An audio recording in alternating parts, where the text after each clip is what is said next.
हेर्न सक्नुहुन्छ।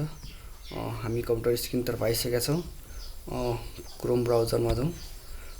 क्रोम ब्राउजरमा गइसकेपछि हामी तपाईहरुलाई म सुरुदेखि सिकाउने छु हैन। हामी फर्स्टमा युट्युबमा जाउँ हैन। युट्युबमा गइसकेपछि हामीले यहाँ हेर्न सक्नुहुन्छ। यहाँ हाम्रो लोगो छ हैन। हामी यसमा क्लिक गर्छौं।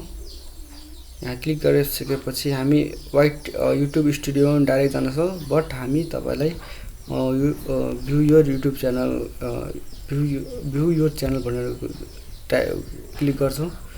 त्यसपछि हेर्न सक्नुहुन्छ हाम्रो च्यानल हो यो हैन। अब हामी यस च्यानलको जुन यो ब्यानर हुन्छ यो चेन्ज गर्छौं। र यो तपाईहरुलाई म लोगो पनि हेराउँछु हैन। आफ्नै भिडियोमा तपाईहरुलाई म लोगो पनि हेराउँछु। यो जुन लोगो हेर्दै हुनुहुन्छ हामी यो लोगो पनि चेन्ज गर्न सक्छौं। तपाईले यस भिडियोमा हेर्न सक्नुहुन्छ मेरो यो लोगो यस्तो छ हैन। यो देखिन्छ बट अलिकति ब्ल्याक भयो भने हैन तपाईहरुलाई यस्तो देखिन्छ है। हेर्न सक्नुहुन्छ। हेर्न पनि कस्तो दामी लागिरहेछ हैन। यसलाई हामी चेन्ज गर्न सिकाउँछौं तपाईलाई। त्यसको लागि भिडियो अन्तसम्म हेर्नु होला है। हामी फेरि यसमै जान्छौं। हाम्रो के भन्छ हाम्रो लोगोकोमा जान्छौं हैन। त्यसपछि हामी युट्युब स्टुडियोमा जान्छौं।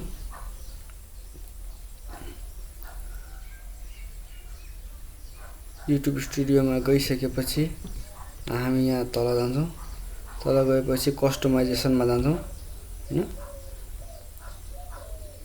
कस्टमाइजेसनमा गइसकेपछि हेर्न सक्नुहुन्छ मेरो यो अलरेडी छँदै छ हैन। बट यो मिलिरा छैन कि मैले मोबाइलदेखि गरेको थिएँ भन्नाले म बाहिरै हुँदाखेरि आफैले बनाएको थिएँ हैन। मोबाइलदेखि गरेको थिएँ मलाई राम्रो लागेन। म फेरि चेन्ज गर्छु। यसलाई रिमुभ गरौँ। त्यसपछि फेरि अपलोड गरौँ। अपलोड गरिसकेपछि तपाईहरुको कुन हो हैन त्यहाँ कुन फाइलमा छ त्यहाँदेखि लिनु होला। त्यसपछि यहाँ मेरो यो हो मैले यसलाई लिए ओपन गरे।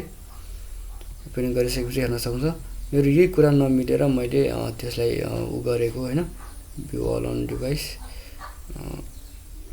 यसलाई यसरी हेर्न सक्नुहुन्छ। यहाँ भनेको पुरै देखिन्छ हैन। अब यसलाई यस्तो भ्यू अन टिभी यसलाई डाउन गरौँ। हेर्न सक्नुहुन्छ तपाईहरु लोगो चेन्ज गर्न त्यति गाह्रो छैन। एकदम सहज तरिकाले चेन्ज हुन्छ हैन। अब सरी ब्यानर लोगो हैन ब्यानर चाहिँ चेन्ज हुन्छ हैन। अब हामी लोगोमा जाउँ। यहाँ हेर्न सक्नुहुन्छ हामी यसलाई चेन्ज गर्छौं। चेन्जमा हामी वाटरमार्क भिडियोमा वाटरमार्क सबभन्दा लास्टमा आएर इन्टायर भिडियोमा मैले गरेको छु हैन। यसलाई चेन्ज गर्छौं। यसलाई मैले रिमुभमा गए यसको म ट्युटोरियल पनि हाल्दिन्छु हैन। सायद यसको मैले भिडियो बनाएको छु। पहिला पनि मैले बनाएको छु। त्यहाँ गएर हेर्नु होला। माथि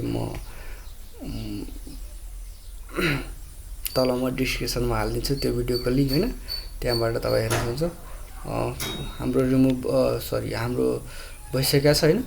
हामी यसलाई अब सेभ गर्छौं भन्नाले पब्लिश गर्छौं। हामीले पब्लिश गरेका छौं।